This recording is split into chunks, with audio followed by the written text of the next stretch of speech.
Donc voilà, nous sommes en direct. Bonjour à tout le monde, bonjour Evelyne. Merci d'avoir accepté l'invitation. Aujourd'hui, ça va être une causerie un peu particulière, parce qu'il n'y a pas forcément de thème, mais je trouve que c'est intéressant aussi de s'intéresser, en l'occurrence à toi aujourd'hui, à ta vie. Qu'est-ce qui t'a amené dans la psychologie, ce que tu vas bien vouloir nous partager aujourd'hui sous un autre angle que d'habitude, que d'habitude, il y a un thème, il y a une trame. Aujourd'hui, on va se laisser un peu aller par la vie. Donc déjà, bah, écoute, comment vas-tu, Evelyne? Mais ça va bien, bonjour. Bon, je ne Est-ce- sais pas si ma vie va vraiment intéresser les gens, donc on verra bien. Bon, en tout cas, moi, ça m'intéresse. C'est intéressant parce que tu es connu quand même dans le monde de l'hypnose, de la psychologie depuis de nombreuses années. Et je trouve que c'est intéressant de voir la personne au-delà de l'enseignement. Qu'est-ce qui t'a amené? Qui es-tu? Ça serait la première question. Qui es-tu, Evelyne? Comment tu te Oui, ça je qualifierais sais, sans... si je le sans- sais moi-même. Mais ce qui m'a amené à la psychologie, j'ai envie de dire que c'est le hasard, mais tu sais qu'il n'y a pas de hasard. En fait, je cherchais quelque chose de scientifique, mais je voulais quelque chose de pas trop dur, pas trop difficile. Et donc, je me suis inscrite en biologie, puis je me suis dit, oh, c'est trop dur. Puis je me suis inscrite en histoire, parce que j'aimais quand même bien toute l'histoire des religions et tout ça. Enfin bon, finalement, il y a quelqu'un qui m'a dit, mais tu cherches quelque chose de pas trop dur, ma sœur fait psycho, c'est bien psycho. Je dis, ah ben oui, tiens, j'y avais pas pensé. Et donc, je me suis inscrite comme ça en psycho. Donc, c'était ma 5e inscription, hein, je m'inscrivais, je me désinscrivais.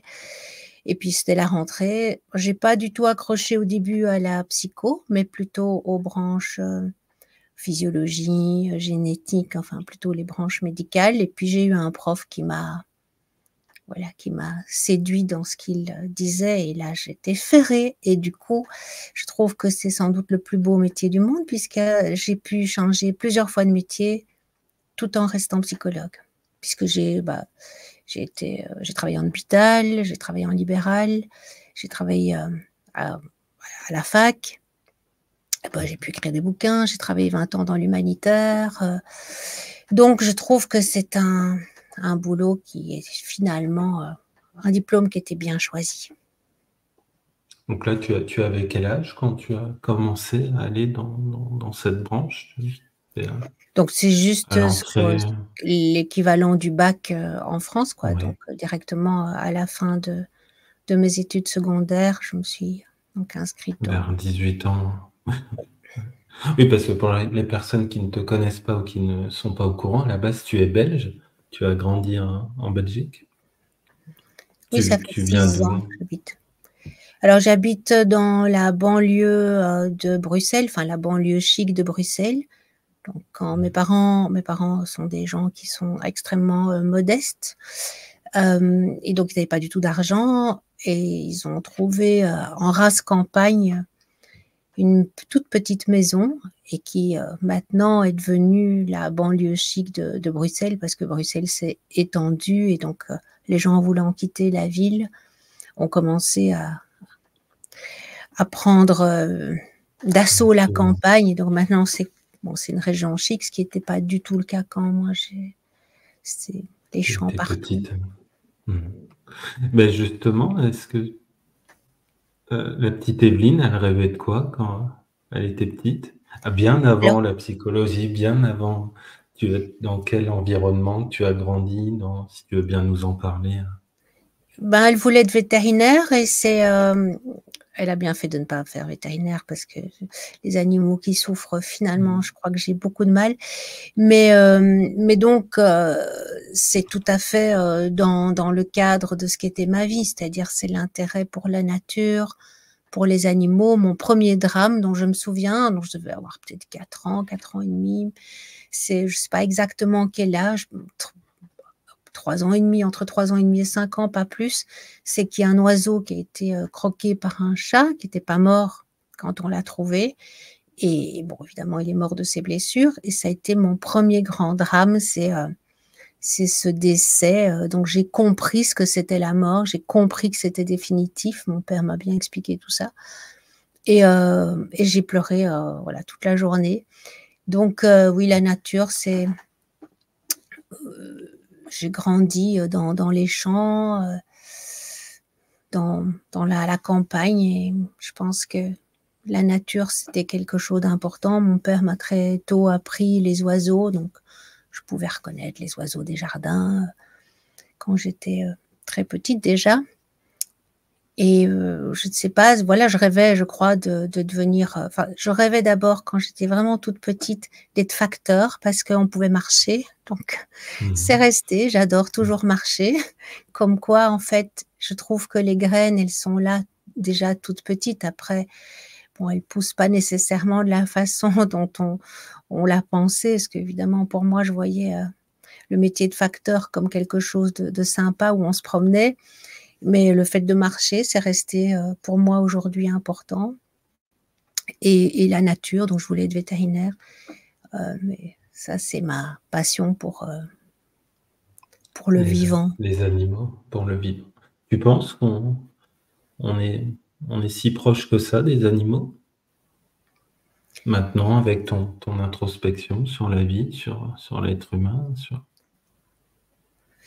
Puis, ça dépend quels animaux. Je veux dire par là qu'il y a la relation qu'on peut avoir avec un animal domestique. Là, je pense qu'on peut être très proche. Par contre, je pense qu'on massacre la nature et qu'on se fait de toute façon passer avant la nature. Donc, les gens trient leurs déchets, ok, mais quand il s'agit de faire un sacrifice, là, les gens sont plus d'accord, que ce soit un sacrifice financier, et les gens ne peuvent pas toujours le faire en plus. Bon, moi, je vois bien ce qui s'est passé là dernièrement avec la révolte des agriculteurs, que je peux très bien comprendre, parce que c'est pas leur faute, c'est vraiment tout un système. Mais en fait, c'est toutes les mesures environnementales qui ont pris un coup dans l'aile. Et donc, je pense qu'on est proche tant que ça nous arrange, quoi. Quand ce sont des parcs, des belles plages, des montagnes où on peut aller skier. Mais quand il faut vraiment faire soi un pas en arrière pour la nature, je pense qu'il y a plus grand monde. c'est vrai. Ouais. Je pense qu'on ferait bien de faire attention de plus en plus, en tout cas à la nature, on y fait, mais aussi aux animaux. Je pense qu'on a beaucoup à apprendre d'eux. C'est important, au-delà de leur compagnie, les observer, etc. C'est important. C'est parce qu'on a vraiment l'impression qu'on est différent. C'est-à-dire, déjà, on a l'impression d'être différents les uns des autres, d'être une unité à part entière. Ben, c'est l'ego, quoi. L'ego, c'est les frontières. C'est il y a une frontière autour de moi qui fait que je suis moi et que les autres sont différents. Et on a perdu cette connexion avec les autres, beaucoup aussi. Hein. Il suffit d'aller au restaurant, tu as parfois 5 personnes à la table, ils sont tous les 5 sur leur téléphone. Et on a perdu cette connexion avec la nature. Ça va pas forcément, ça va pas forcément s'arranger. Oh non, mais je suis sûre que ça va pas s'arranger. Et quand je dis ça, je crois que c'est pas que pessimiste, c'est plutôt réaliste. Il y a des pressions. C'est pas la faute des gens non plus. Je veux dire, on est de plus en plus nombreux, le territoire il est pas extensible non plus, donc on doit grignoter du territoire. Et nous, en tant qu'Occidentaux, on bouffe beaucoup de territoire, que ce soit évidemment dans nos propres pays, mais dans les pays aussi sur d'autres continents. Je pense qu'au-delà de l'histoire des territoires, c'est aussi une histoire d'argent, de pouvoir. Oui, tout à fait. Je pense qu'un pays comme la France, on pourrait très bien tous tenir quasiment en Bretagne en ayant un petit lopin de terre. Et je pense que c'est surtout le pouvoir et tout ce que ça engendre aussi, derrière aussi. Et que les animaux, on a tendance à les oublier. Pour revenir, quand tu étais petite, donc tu as eu un lien très affectif, très, très fort avec les animaux, très rapidement dans ta famille, tu avais des animaux, tu as grandi avec les animaux? Alors j'ai eu assez rapidement des chats. Enfin, j'ai eu d'abord un chat qui n'est pas resté. C'est un chat sauvage qui était blessé qu'on a soigné. Ça a été difficile. Et puis j'ai très vite eu des animaux. J'ai vécu très seule, hein, donc mes parents travaillaient beaucoup puisqu'ils étaient pas très riches. Donc ça veut dire que ben moi ils venaient me rechercher à chez une gardienne juste pour aller prendre mon bain. J'avais déjà mangé chez les gens. Donc, j'ai vécu, je trouve, extrêmement isolée, pas de frères, pas de sœurs, pas de famille du tout. Mes parents avaient quitté leur région d'origine tous les deux. Et donc, je pense que ça a été aussi une forme de, de tuteur de résilience. Donc, j'avais évidemment de très bons contacts avec mes parents, mais qui étaient très peu là. Et pas de leur faute, quoi. C'était pas de la négligence, mais du coup, j'ai pas eu enfin, l'attachement n'a pas été tout à fait sécure quand même. Donc, je pense que j'ai beaucoup compté sur moi, Et sur tu penses que moi-même, et donc les animaux, ça, oui, c'est très important dans ce cadre-là, quoi. Les ours en peluche, jamais de poupées, mais j'ai eu plein d'ours en peluche, enfin, c'est-à-dire des équivalents aussi d'animaux. J'ai jamais aimé les poupées, j'ai jamais voulu de poupées. Donc, je pense que dans cette solitude, alors ça m'a apporté beaucoup, hein, les attachements évitants sont des gens qui n'ont pas peur de voyager à l'étranger. Moi, je travaille quand même dans quelques pays en guerre, je travaillais 20 ans dans l'humanitaire. Voilà, on peut vivre seul, c'est aussi pour ça que j'écris probablement, parce qu'on est très intériorisé. Et les animaux rentrent très bien dans cette bulle. Et oui, ça a été certainement un refuge, et le fait d'être seul, tu penses, c'est ce qui t'a amené à t'intéresser aux autres, à les observer, à les comprendre, à essayer de les comprendre? Ça, je ne sais pas. C'est une question difficile pour moi. Je ne sais pas ce qui m'a amené à ça, parce que j'ai été très solitaire quand j'étais enfant, même, donc j'avais des amis à l'école, ce qu'on appelle les meilleurs amis, donc des gens très proches, mais par exemple, je sortais pas beaucoup, j'allais pas beaucoup les voir, même si elles venaient chez moi, je me cachais parfois chez moi quand elles sonnaient. Donc cet intérêt n'est pas venu tout de suite. Je pense que c'est pour ça aussi que je voulais être vétérinaire, hein, c'était toujours l'intérêt pour les animaux. Je voulais être après, je me suis rendu compte que les animaux malades, ça puait et tout ça. Moi, c'est des choses que je me suis dit ça va pas aller. Du coup, je voulais faire la biologie parce que là, c'est en laboratoire. Et j'ai eu longtemps des regrets, hein, jusqu'à une quinzaine d'années, j'ai eu des regrets par rapport à la biologie. J'avais même fait un rêve. Ma mère était malade à l'époque, donc c'est pour ça que j'ai dit ça doit faire 16 ans, 15 ans, 16 ans. Et j'avais fait un rêve où je disais à mes copines que j'arrêtais la psycho. Alors tout le monde me disait dans ce rêve, mais enfin, mais t'as brillamment réussi dans la psycho, pourquoi tu quittes ça? J'ai dit, mais j'ai toujours eu envie de faire bio, j'ai fait fausse route, je fais bio. Et donc, dans le rêve, je faisais une sorte de thèse de doctorat sur des insectes qui ressemblent à des fourmis. Donc, même pas un truc sexy comme les dauphins ou les gorilles, quoi. J'étais vraiment dans mon histoire avec mes insectes, des insectes sociaux. Je trouvais ça très intéressant.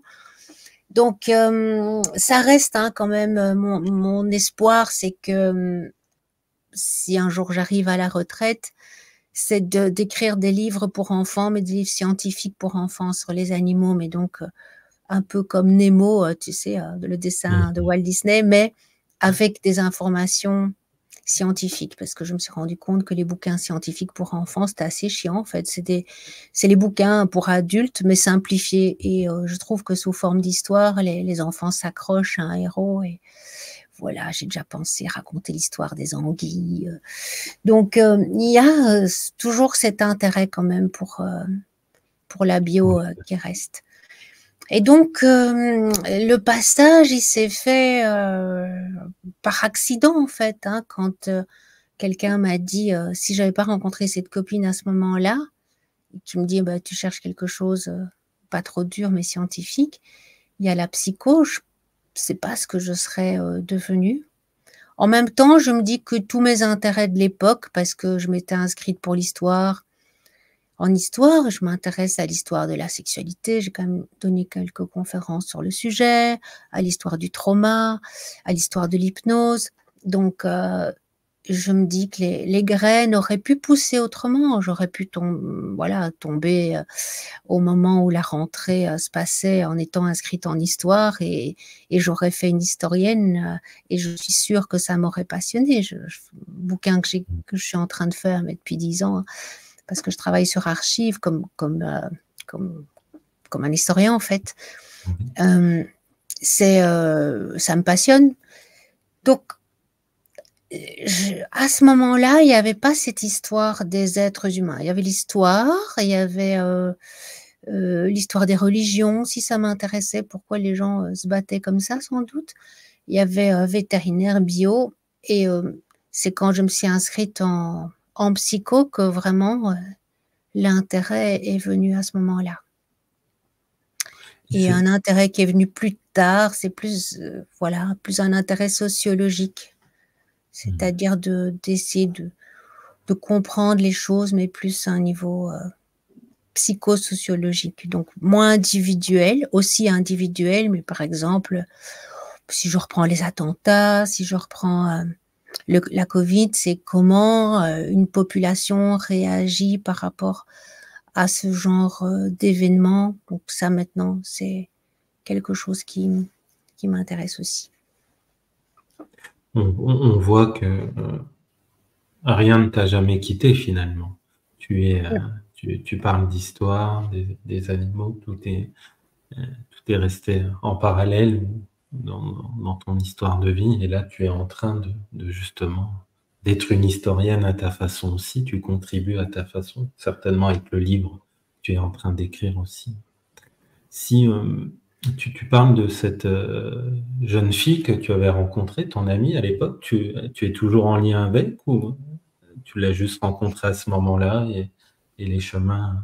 Non, on est restés amis. Bon, moi, j'habite en France, puis elle a pas été très bien, donc elle avait pris ses distances avec un peu tout le monde, donc on s'était perdu de vue, mais quand je me suis mariée en 2020, je l'ai invitée à mon mariage parce qu'elle fait partie des amis de mon enfance, de mon adolescence, et donc elle est venue à mon mariage, donc je l'ai revue aussi à ce moment-là. Et sa sœur qui était donc psychologue, est maintenant retraitée parce qu'on a tous des âges canoniques. Mais voilà. Tout était à sa place en quelque sorte lors de cette rencontre. Pour finir sur le passage de ton enfance, tu as parlé des gardiens. Est-ce que ce sont des personnes qui t'ont amené des choses au-delà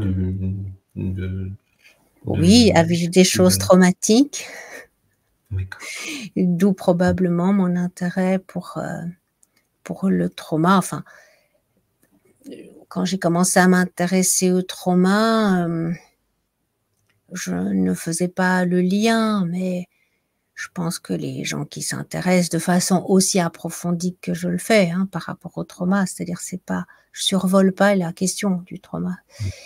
Et les violences sexuelles, je pense que ça doit quand même trouver son origine dans cette histoire. En fait, quand je suis arrivée j'avais 3 ans et demi et la commune où j'habitais c'était la campagne. Aujourd'hui, si on dit à un Belge qui habite aux alentours de Bruxelles, on dit la Hulpe, tout le monde sait que c'est une commune riche, mais à l'époque, c'était pas du tout le cas. Donc, il n'y avait pas d'école. Enfin, il y avait une école gardienne, mais il n'y avait pas le bâtiment scolaire. Donc, c'était une location dans une maison de maître. Et c'était les gens de la maison qui gardaient qui faisaient la garderie.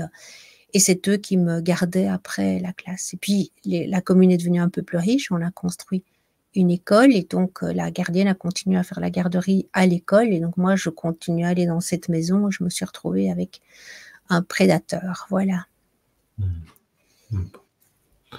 Et Bon, donc bah, je crois que c'est des choses qui marquent évidemment une histoire, des intérêts, mais finalement tout ça a pris place dans un puzzle.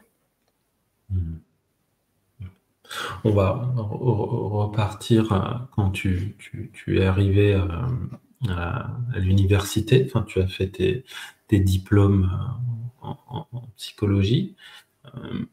Donc, comme tu l'expliques, ton chemin de vie t'a certainement amené aussi,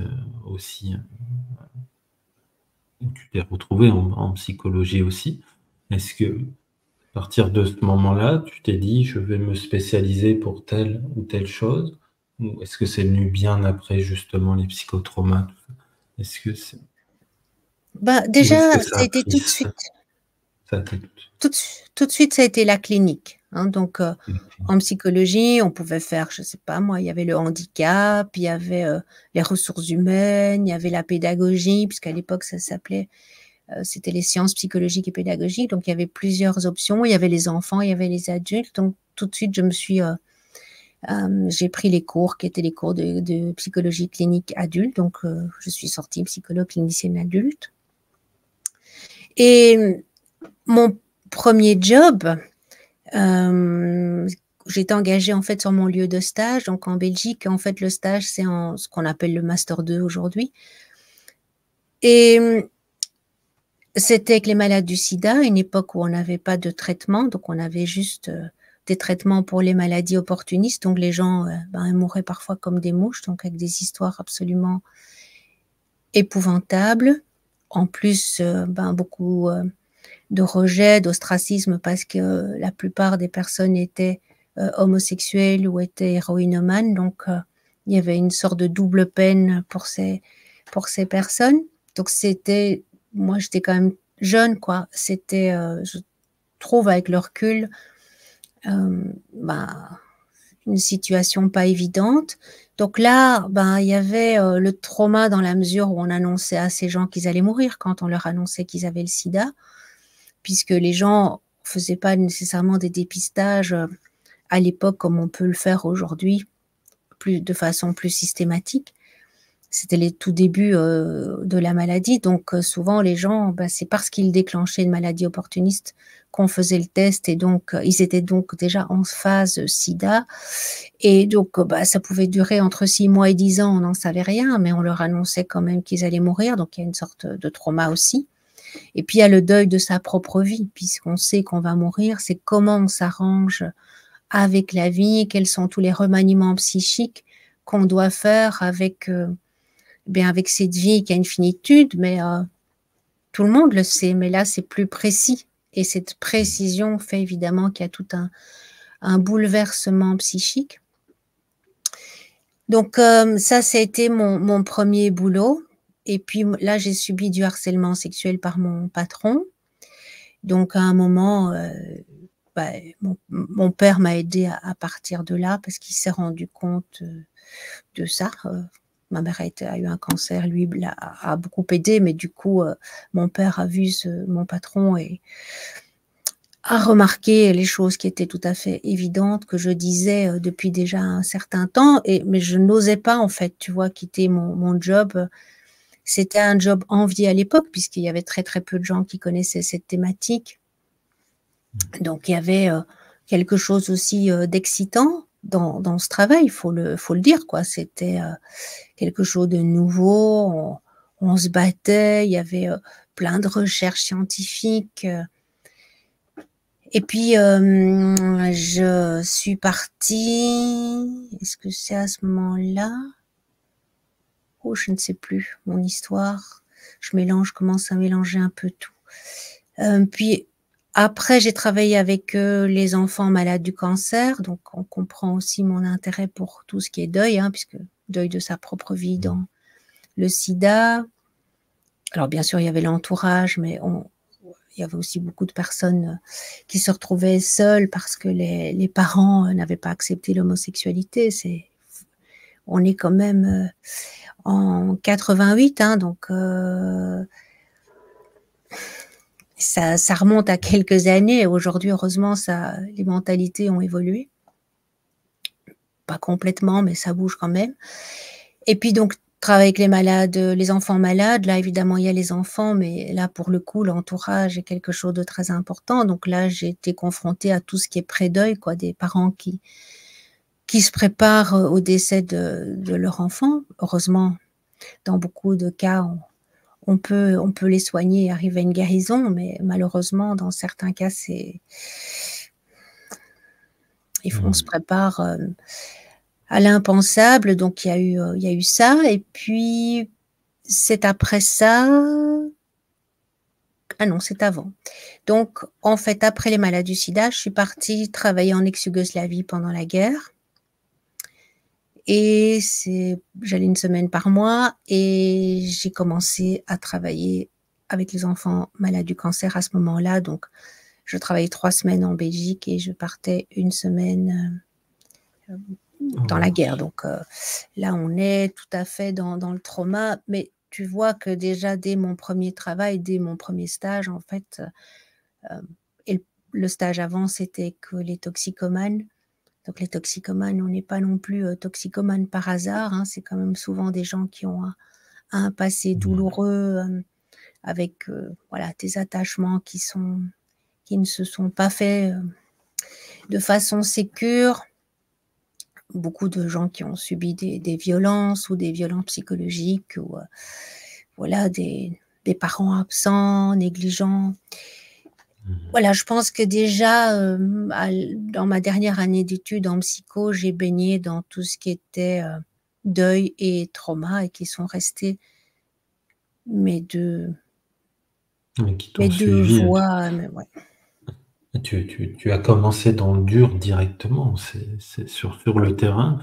Quand tu pars en zone de guerre, qu'est-ce qui se passe à ce moment-là dans ta tête? On te propose, tu dis oui, tu hésites, parce que c'est pas anodin, c'est pas tout le monde qui part en zone de guerre comme ça, en sachant que tu commençais dans la vie en tant que psy.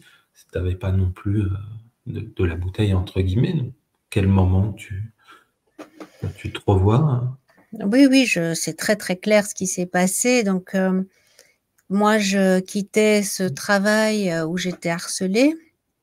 Et donc, quand tu quittes un travail, tu as droit à une demi-journée ou une journée, je ne sais plus, pour trouver de l'emploi. Et donc, ça veut dire que je prenais le vendredi. Comme j'étais mi-temps, ben, une demi-journée, plus l'autre demi-journée où je ne travaillais pas, puisque je travaillais que mi-temps dans cette boîte, dans cet hôpital. Et j'avais un copain qui est en phase de séparation. Et donc, il avait un appartement à la mer. Et donc, on partait du vendredi au dimanche soir. On partait à la mer ensemble, en copains, hein, vraiment, il n'y avait rien entre nous. Et puis un jour, il lisait le journal, moi je lisais autre chose, et il me dit, oh, ben, regarde, tiens, ça pourrait t'intéresser, psychiatre de guerre. Donc, le titre, c'était ça. Et bon, c'est un monsieur qui était assez connu en France, qui est Minkowski. Alexandre Minkowski, c'est lui qui a révolutionné la prise en charge des bébés de petit poids, et donc il avait fait des études aux États-Unis quand il était tout jeune. Et donc, il était revenu en France avec des techniques qui permettaient de sauver des bébés très prématurés. Donc, c'est vraiment à lui qu'on doit ça en France. Aujourd'hui, on a un peu oublié son nom. Il a aussi fait un peu de politique. Donc, il a aussi été un peu connu pour ça.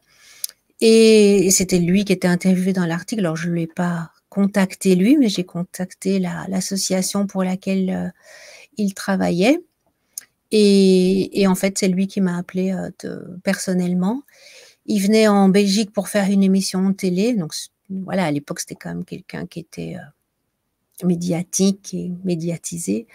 Et il m'a proposé qu'on se voit à ce moment-là. Alors, on se voit. Et puis, moi, je comprenais rien avec les Serbes, les Croates, les Bosniaques. Je faisais une soupe avec tout ça. Et alors, je suis honnête, hein, donc je lui ai dit... Ben écoutez, je dois être honnête avec vous, moi je n'y comprends rien. Il m'a dit, oh, vous inquiétez pas, une fois sur place, vous comprendrez effectivement, après je ne vais pas dire que je suis devenue une spécialiste de la question, mais oui, je crois que je pouvais, enfin, je connaissais mon sujet quoi à ce moment-là sur ça. Et il y a un truc très très important qui s'est passé avec lui. Il m'a dit, vous savez, quand j'étais aux États-Unis, je suis arrivée, j'étais tout jeune, français, et le chef de service m'a dit, je vous donne votre chance. Et maintenant, c'est moi qui suis âgée et je passe le bâton. Et donc maintenant, c'est moi qui vous donne votre chance. Et en fait, je ne sais pas si c'est ça, mais je pense, parce que aujourd'hui, si j'écris un article, bah, je vais mettre le nom de quelqu'un d'autre, même les bouquins, je peux mettre des noms de personnes qui n'ont pas nécessairement, voilà, fait grand-chose. Enfin, j'essaye aussi de Passer le relais. passer le bâton, de passer le relais. Alors, je crois que j'ai fait la consultation en Belgique de beaucoup de gens quand j'étais là-bas.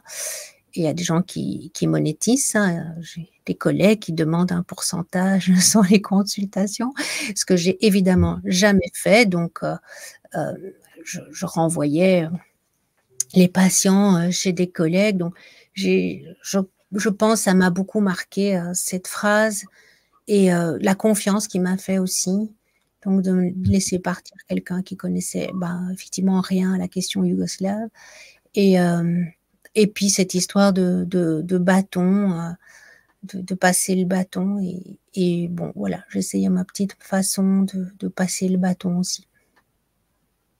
Donc là, tu avais quel âge environ? La vingtaine?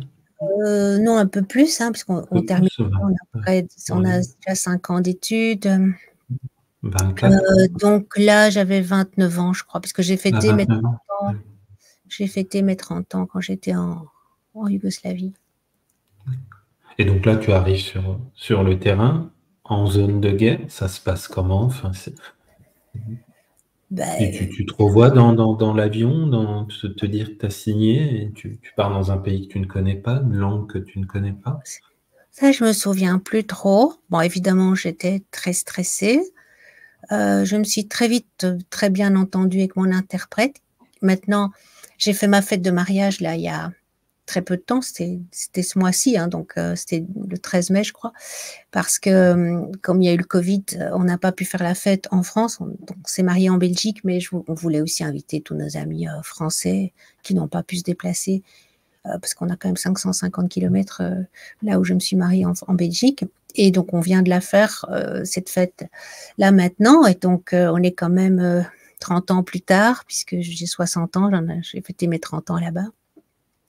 Et donc, mon interprète était dans nos invités, quoi. Donc, on a gardé contact parce qu'elle a rencontré quelqu'un de TF1 et donc, elle habite depuis des années maintenant en France avec ce monsieur. Après, elle a travaillé pour Arte. Et donc, je pense que ça a été un élément important, évidemment, d'avoir une chouette interprète et qui a été une base de sécurité. Mais oui, enfin, j'ai des souvenirs, hein, je peux raconter des anecdotes, mais je ne sais pas si ça intéresse les gens. Mais voilà, oui, j'ai des souvenirs drôles, j'ai des souvenirs angoissants. Il y a un peu tout. J'ai pris une claque de maturité à ce moment-là, ça c'est évident. Oui, et directement, tes patients, donc direct, c'est du post-traumatique. Enfin, pour bien qu'on s'imagine le contexte, c'est tellement pas commun, et il y en a tellement qui sont dans l'ombre, même aujourd'hui, qui travaillent comme toi tu faisais à l'époque, mais ils sont dans l'ombre parce que ils sont sur le terrain. Tu dois certainement en connaître. Et c'est aussi ton témoignage, c'est aussi un hommage aussi à toi et à toutes ces personnes qui y sont encore malheureusement, en espérant qu'un jour il n'y ait plus besoin de-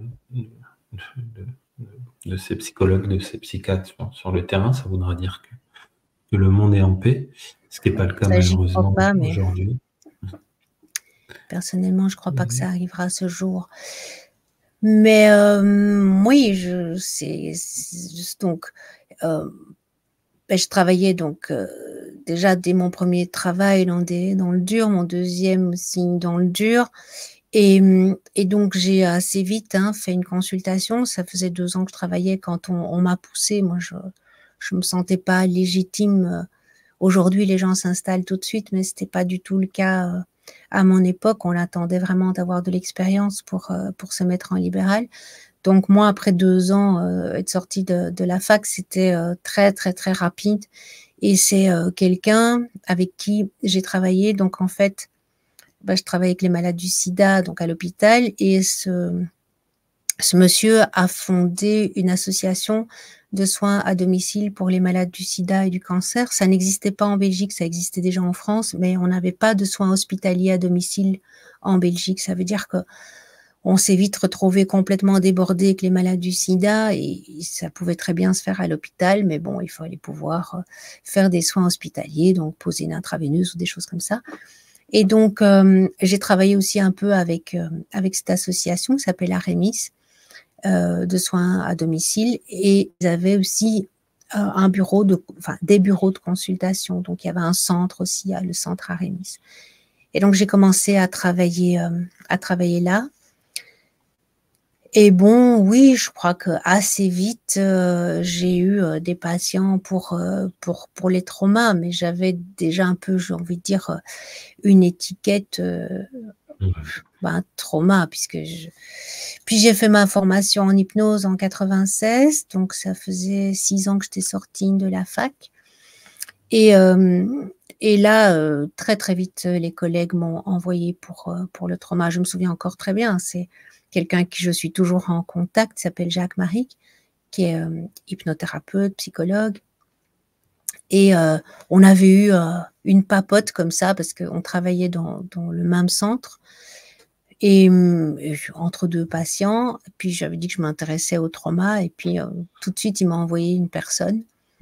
Et puis ça n'a plus arrêté. Et donc, du coup, j'ai eu très vite cette étiquette de trauma, quoi. Oui, parce que la première zone de guerre que tu es parti, tu n'avais pas les connaissances de l'hypnose. Non. Et ça a été en fait un élément déclencheur. Parce que à l'époque, c'était la psychanalyse. Donc moi, j'étais la seule Belge, c'était une association française. Et je pense qu'on a quand même fait du bon boulot. D'ailleurs, Boris Cyrulnik parle de notre travail dans un de ses bouquins, parce qu'on a eu des résultats et j'ai pu le constater. Donc, on travaille dans des camps de réfugiés, camps de déplacés. Mais bon, voilà, c'était la psychanalyse. Et finalement, je pense pas que c'est la psychanalyse qui ait fait tellement de bien, mais c'est le bon sens, en fait. On a fait des choses de bon sens. On a constitué des écoles maternelles. On a travaillé avec les écoles primaires et secondaires pour que les enfants puissent aller à l'école, les enfants des camps où on travaillait.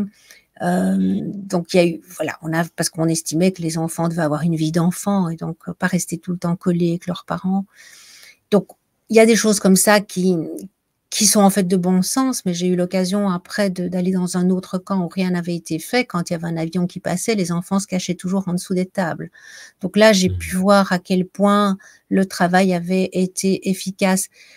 Mais bon, je vais pas raconter les horreurs ici parce qu'il y a des gens qui nous écoutent peut-être, et je veux pas activer non plus les gens. Mais voilà, il y a eu des histoires que j'ai entendues qui étaient tellement horribles.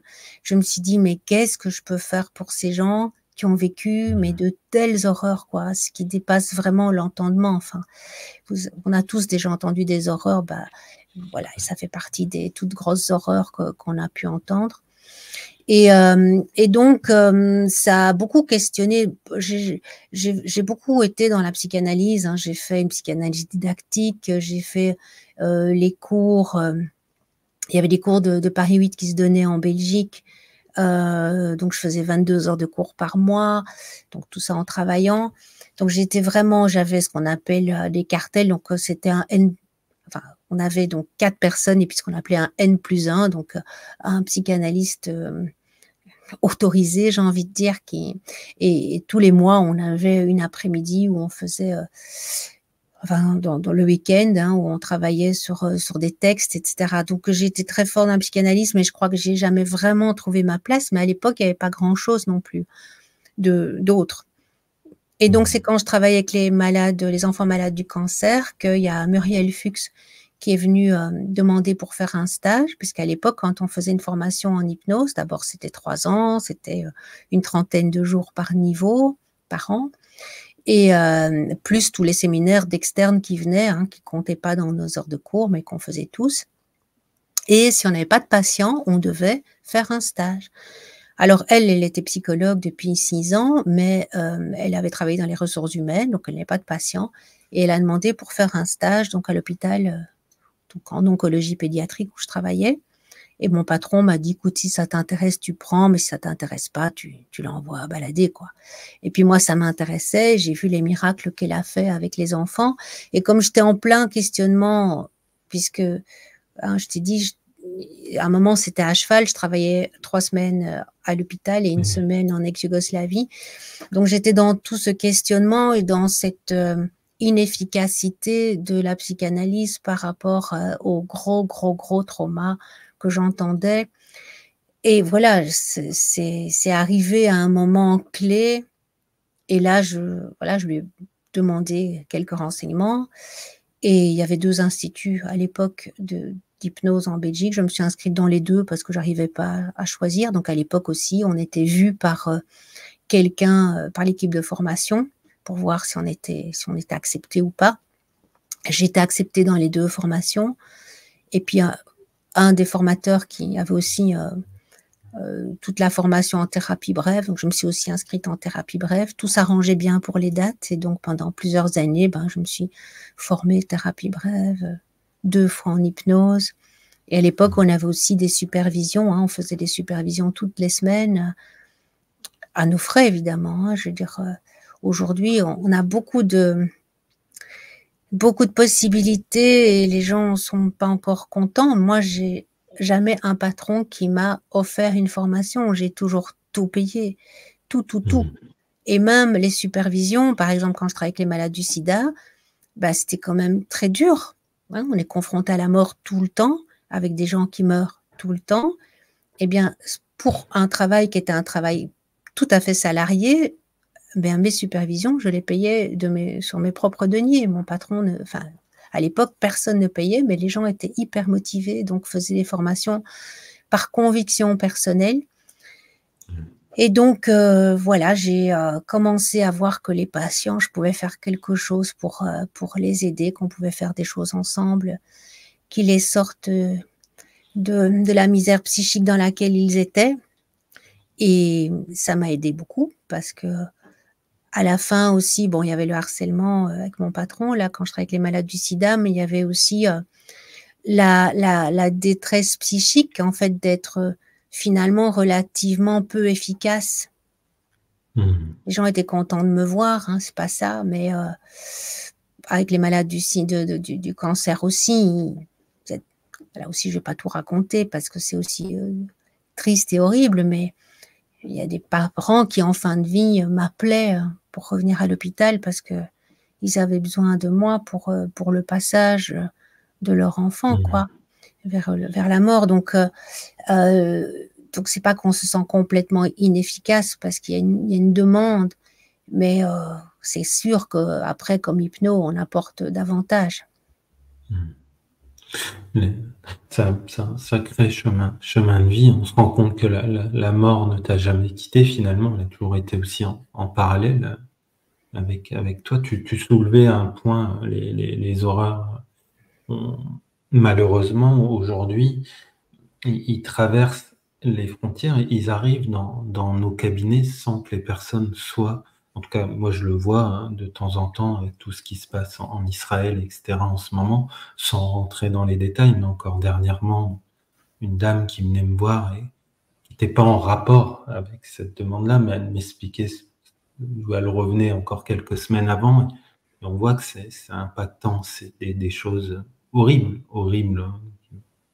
On écoute la personne et on est sans voix parce que ce qui vit en 2024, sauf que maintenant ça passe à travers les médias, à travers les personnes aussi, parce que on a il y a beaucoup de liens particuliers avec l'Europe, avec la France, etc., de tout ce qui se passe en ce moment. Tout à fait. Qu'est-ce que tu conseilles? Je te parle de ça justement, et qu'est-ce que tu conseillerais entre guillemets justement aux thérapeutes, aux psy, qui sont confrontés à ça indirectement par rapport à ce qui se passe aujourd'hui?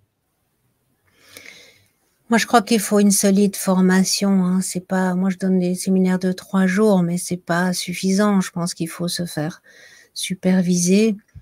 Je vois aussi des gens qui me disent: «Ah, moi, je veux faire du gros trauma», alors qu'ils ont des formations de base qui sont pas psy. Alors tout ça se rattrape, bien sûr, mais je vois aussi que c'est quand même des personnes qui font pas de supervision, qui font rien, quoi. Et je pense qu'on peut faire beaucoup, beaucoup de dégâts. Parce que bon, moi je dis toujours, on a charge d'âme, hein, donc dans le sens où avec le deuil, dans certains cas, je pense par exemple aux parents qui ont perdu un enfant, ou dans certains traumas où il y a de la honte, où il y a des sentiments de culpabilité. Quand je dis qu'on a charge d'âme, c'est parce que ce sont des personnes où par exemple le risque suicidaire peut être très prégnant, par exemple, hein. Et donc, c'est-à-dire qu'on a parfois la vie des personnes dans nos mains. Moi, j'ai des personnes qui encore aujourd'hui, 20 ans plus tard, disent sur Facebook: «Elle m'a sauvé la vie». Alors bon, elles ont participé à se sauver, hein. Mais ce que je veux dire, c'est que oui, il y a vraiment des personnes où il y a des risques, donc il faut pas jouer les apprentis sorciers avec le trauma. Euh, Donc, le conseil, c'est si c'est des personnes qui n'ont jamais raconté leur trauma, eh ben, certainement pas les renvoyer ailleurs, parce qu'ils viennent donner quelque chose de précieux. Et donc, s'ils viennent vous le dire, c'est que c'est important. Dans la relation, je veux dire que ça se joue dans la relation, c'est parce qu'il y a une certaine confiance donc on peut pas les dire qu'ils aillent se faire voir ailleurs, quoi. Mais s'ils ont déjà raconté souvent leur histoire, qu'ils ont déjà fait pas mal de thérapie et qu'on ne se sent pas outillé, je crois qu'il faut envoyer vers des gens dont c'est vraiment la spécialisation. Enfin, je veux dire, si tu as mal à la gorge et que t'as un pote qui est dermato, il va peut-être regarder, il va dire: «Ok, c'est rien, c'est juste un peu rouge, c'est une irritation». Ou il va dire: «Ah ben non, c'est blanc, là, il faudrait quand même prendre des antibiotiques». Mais mais si tu as un problème plus important au niveau, je ne sais pas moi, cardiaque ou quoi, ton pote dermato, c'est pas lui qui va le faire. Donc ça n'a rien à voir avec les compétences de la personne en tant que personne, c'est quelles sont les compétences qu'elle a développées dans un domaine. Un neurochirurgien, je pense que ça fait partie des spécialités de la médecine les plus pointues, mais un neurochirurgien, il est peut-être complètement nul en gynécologie, quoi, pour un truc qui est peut-être un peu bateau et un peu banal en gynéco. Donc, il faut pas voir ça comme je suis pas compétent, mais je suis pas compétent dans ce domaine. Moi, par exemple, je travaille pas avec la psychose. Moi, par exemple, tout ce qui est problème d'addiction, mais ça m'emmerde, mais royalement. Alors, quand c'est lié à un trauma, moi, je travaille le trauma. Ça m'est déjà arrivé de travailler en collaboration avec des psys qui travaillaient sur l'approche plus globale. Mais voilà, les dépressions, si elles sont pas réactionnelles à un trauma ou à un deuil, ça me pompe, j'ai pas les compétences, quoi. Et par exemple, moi, les enfants, bon, j'ai travaillé avec les enfants, hein, puisque je travaillais en onco pendant 5 ans avec les enfants, mais j'estime que j'ai pas développé les outils avec les enfants que d'autres ont développé.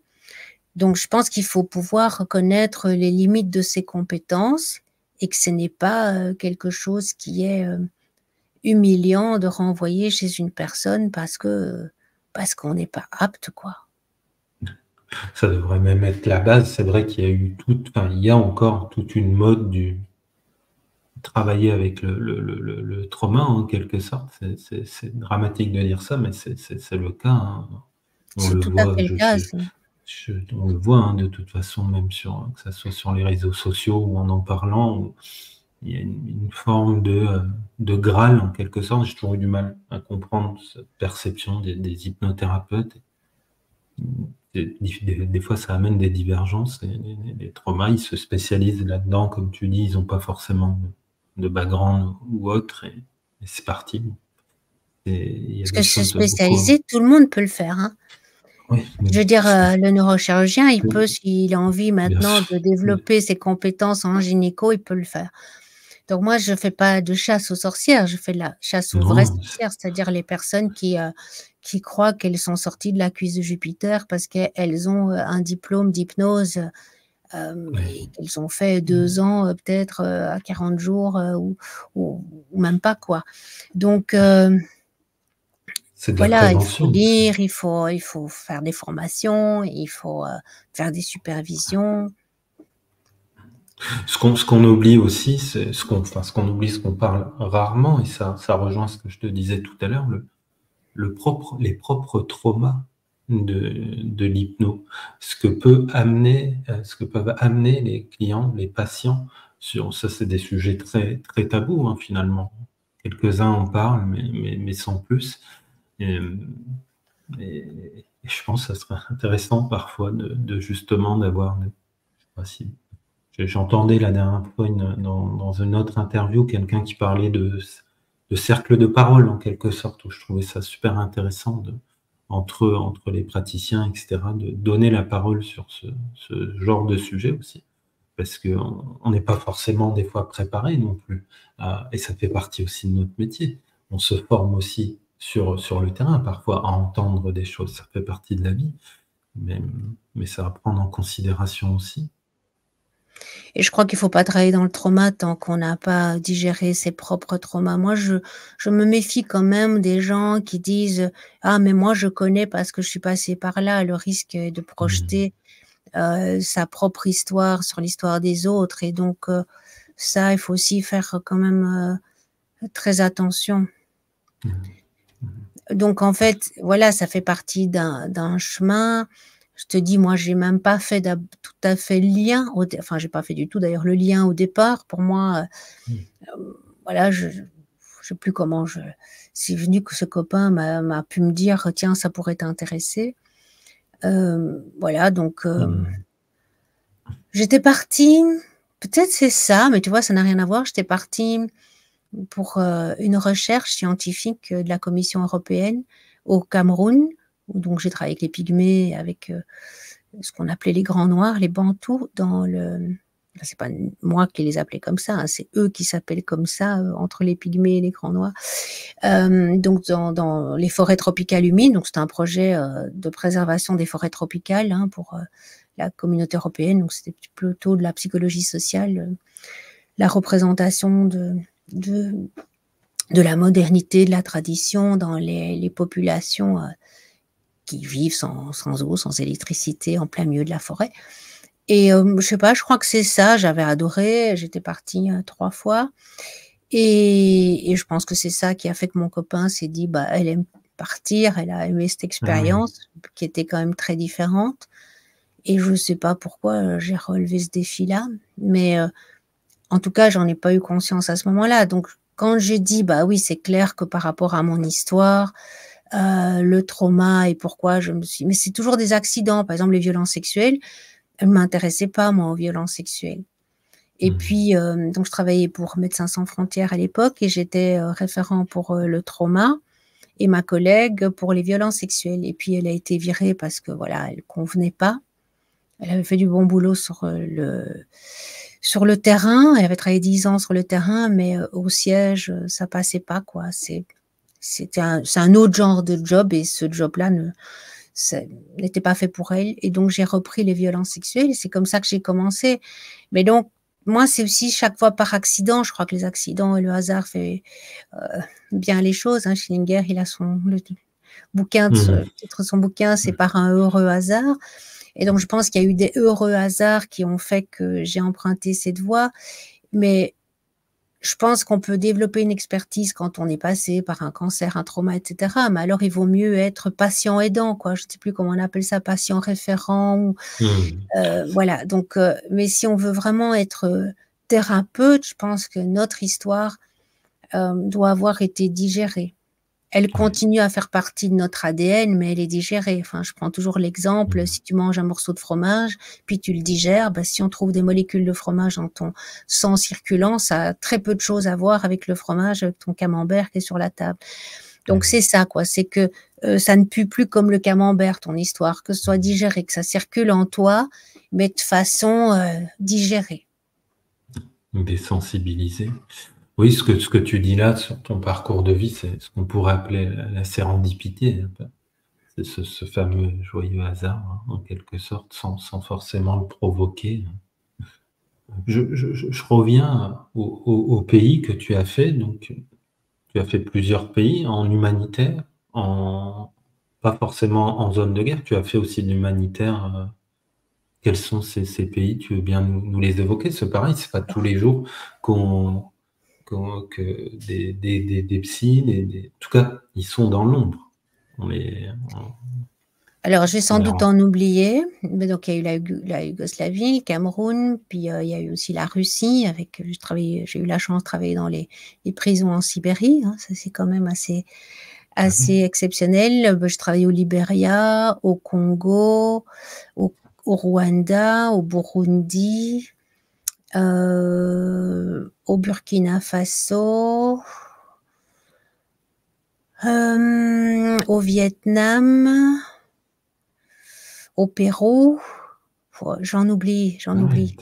Mais tu as une âme vadrouilleuse, donc, à la Oui, base. Enfin, c'est pas anodin de partir comme ça. C'est- j'en oublie sûrement parce que oui, Sri Lanka aussi. Donc ça, c'était avec le tsunami. Oui, donc alors les missions, ça a été bon, les pays en guerre, ça a été Haïti aussi, tu vois. En parlant des thématiques, je suis partie sur des famines, mais principalement c'était guerre, tremblement de terre, tsunami. Ah oui, l'Indonésie aussi, donc tu vois. Ouais, oui. En parlant des thématiques, je me souviens d'autres pays, donc oui, j'ai travaillé dans quelques pays. Mais quand tu te retrouves en Sibérie, dans les prisons, à quel Passionnant. moment passionnant, j'imagine, à quel moment, toujours pareil, tu pars en Sibérie, c'est avec Médecins sans frontières? Oui. On te Donc propose, oui, oui, donc là, je travaillais au siège, hein, et j'étais la référente psy pour la Russie. Et donc en Russie, on travaillait sur Moscou avec les adultes des rues.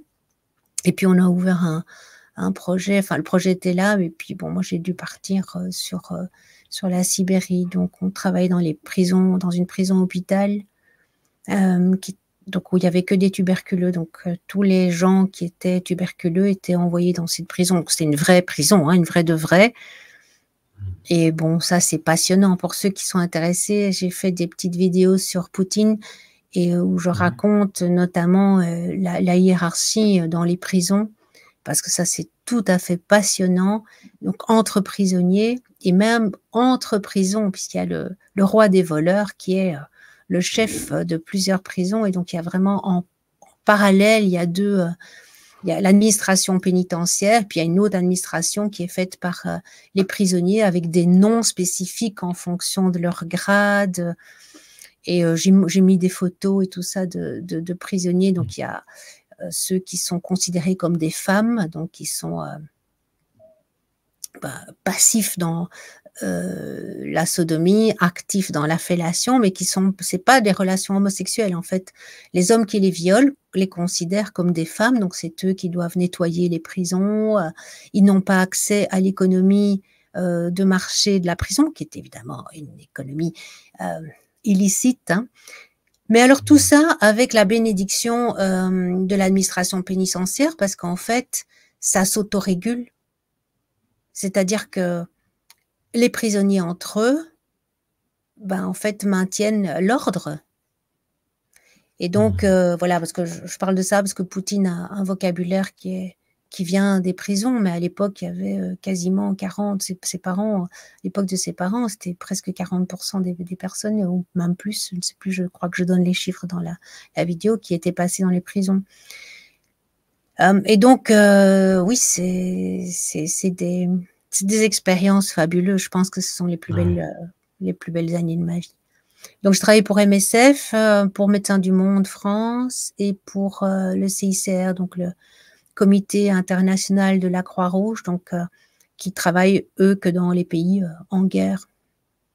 Donc avec eux, j'ai travaillé dans l'Est du Congo, là où on parle de Denis Mukwege, celui qui répare les femmes violées, là, enfin c'est comme ça qu'on l'appelle, il y a celui qui a eu le prix Nobel. Et donc maintenant, il est dans la course pour la présidence, je pense.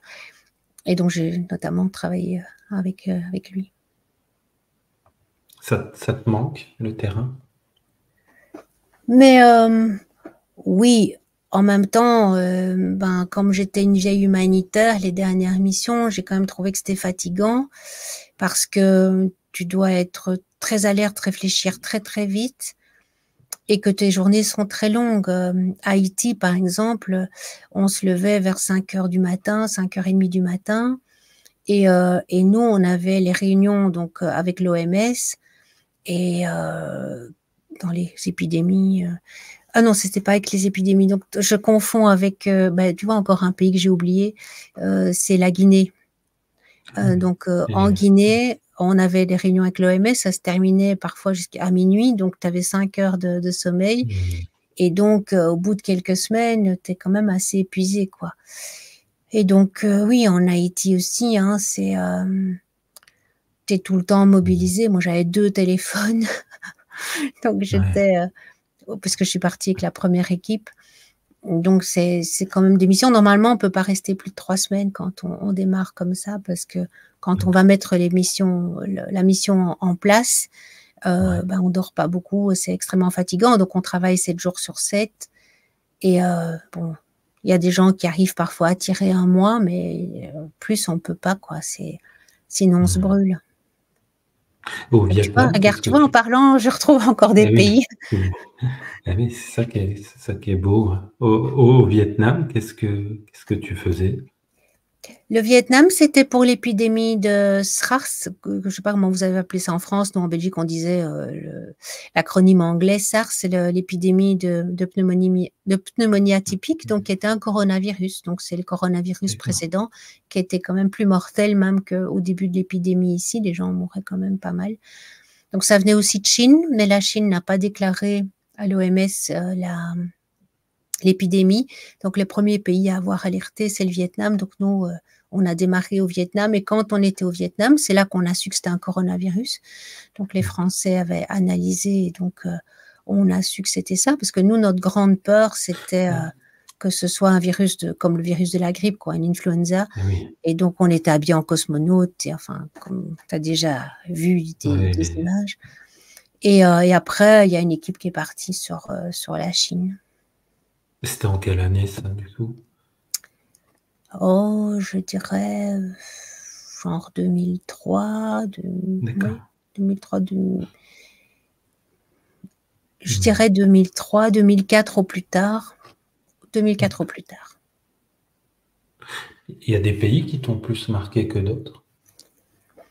Bah oui, j'ai beaucoup travaillé au Rwanda, donc c'est un pays c'est un des rares pays où j'ai eu envie de rester. Pour vivre. Bon, je ne l'ai pas fait, mais c'est un pays que j'ai adoré. J'ai adoré Haïti, enfin, j'ai surtout adoré les Haïtiens. Donc, c'est un pays très, très violent. Je ne sais pas si les gens sont un peu au courant de ce qui se passe.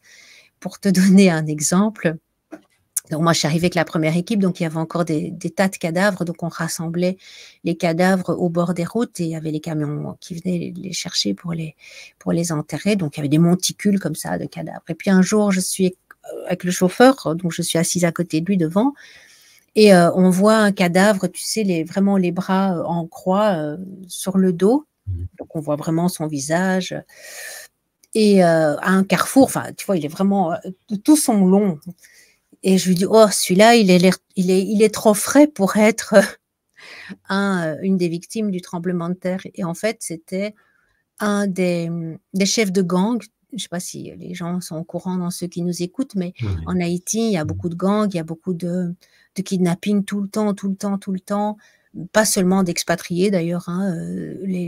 Maintenant, la population est vraiment un peu terrorisée. Ces derniers temps, c'est encore pire que ce que c'était quand moi j'étais là.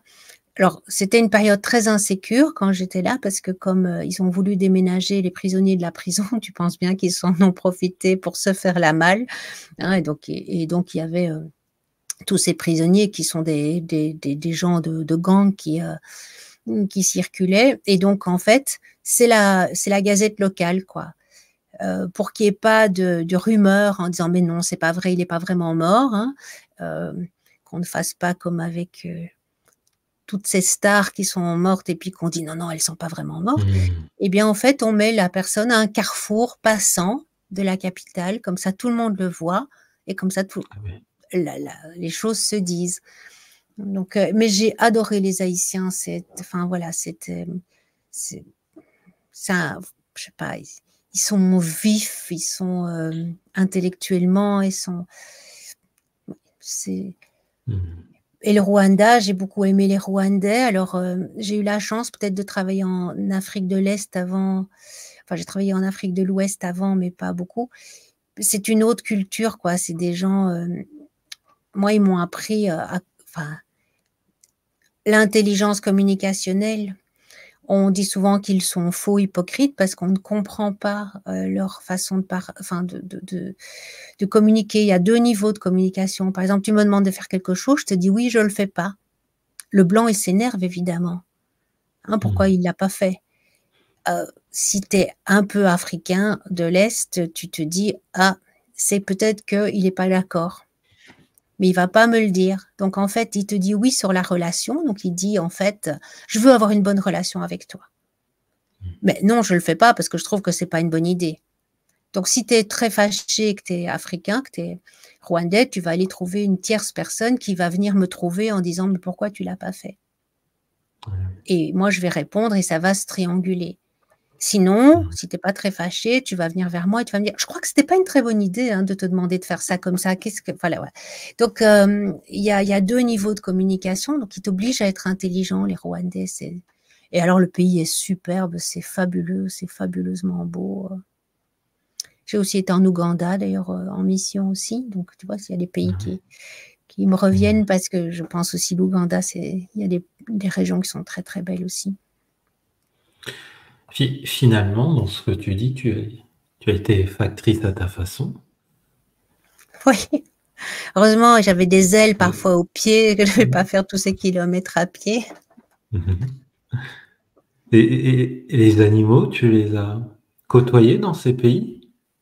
Ou pas du Alors tout, chaque c'est fois, peut-être tu avais pas le temps ou bah, on n'a pas beaucoup le temps, mais par exemple, au Rwanda, on pouvait pas y aller parce que c'était trop dangereux d'aller voir les gorilles des montagnes à ce ah oui, moment-là, j'y pensais quand parce tu qu'il y avait il y avait les génocidaires qui s'étaient réfugiés, dans cette région-là, et puis on a pu réouvrir, et donc ma dernière mission, mon équipe, a fait, parce qu'évidemment tu as des règles de sécurité, et comme le CICR, y allait, le chef de mission a accepté qu'on y aille, donc j'étais voir les gorilles des montagnes.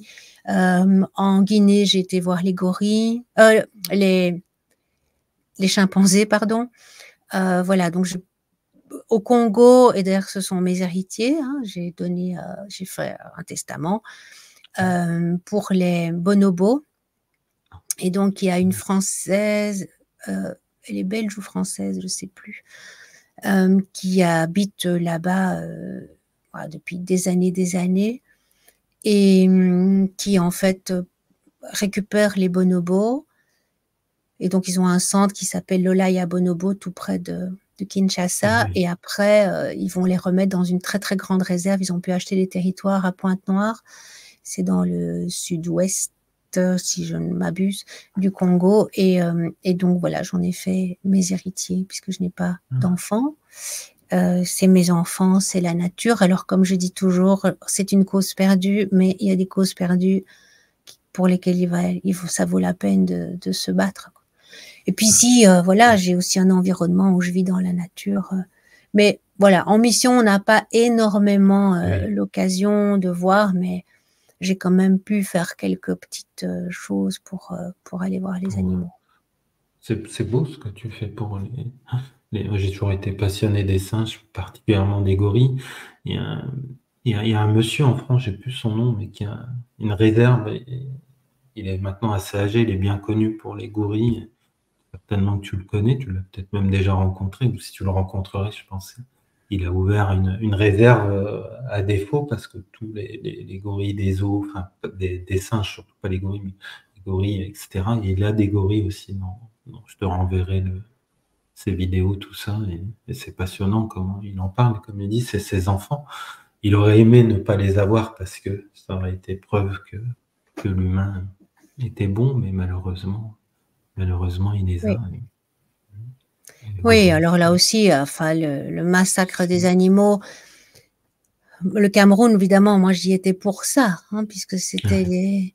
comme la préservation des forêts. Alors, bien sûr, là où je travaillais, ben, c'était en pleine forêt, donc là les gens ils prennent sur la nature, mais c'est tout à fait normal et ils n'abîment pas la nature. Le problème aujourd'hui, c'est le désenclavement de toutes ces régions avec les taxis-brousses, avec les motos. Hmm. Et donc, en fait, où la viande de brousse, comme on l'appelle, hein, donc bah, le singe, enfin tous les animaux sauvages, ben, arrivent en capitale et donc sont servis dans les restaurants ou au marché noir. Et tu vois, des choses qui, quand c'est uniquement consommé localement, bon, tu fais effectivement un prélèvement sur la nature, mais qui est tout à fait normal et qui met pas du tout en danger l'équilibre de cette nature. Mais à partir du moment où Hmm. on vient exploiter, alors les Blancs, on est les premiers, hein, et nous, les Belges, au Congo, on a fait quand même énormément de dégâts, et bon, les Français, énormément de dégâts au Cameroun, par exemple, pas uniquement eux, hein. Mais donc, en fait, on est venu détruire parce qu'on a fait un prélèvement qui était hallucinant par rapport aux réserves. Donc ça, c'est vraiment pour moi très dur. Donc j'essayais toujours de respecter au maximum les cultures, mais il y a des moments, voilà, on peut pas quoi. Donc dans ces Hmm. cas-là, on s'en sort en disant dans ma culture, ça c'est vraiment pas possible. Hmm. Par exemple, un jour, des enfants étaient en train de taper des cailloux sur un chien, donc de lui lancer des cailloux. Et l'idée est évidemment de le mettre à mort, hein, c'était très drôle pour eux.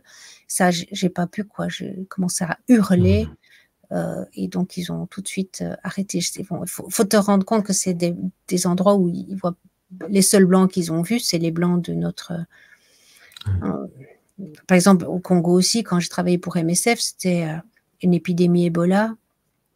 Et, euh, et en fait, les enfants pleuraient quand ils me voyaient. Alors là, il y a une dame qui m'accompagnait, qui me disait, et celui-là, il n'a jamais vu de blanc. Et celui-là, il n'a jamais vu de blanc.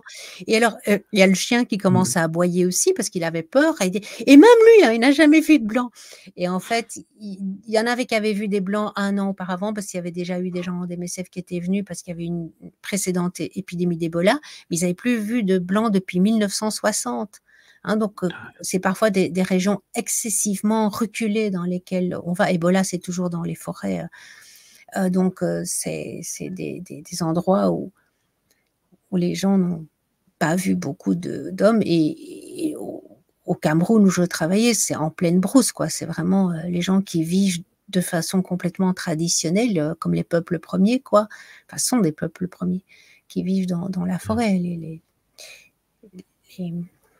les pygmées. Ouais, et à contrario, tout ce que tu racontes, c'est passionnant. À contrario, il y a d'autres cultures où le singe, par exemple, va être un dieu, va être un emblème aussi, plus Oui, particulièrement en Asie, en Thaïlande, tout à etc. fait.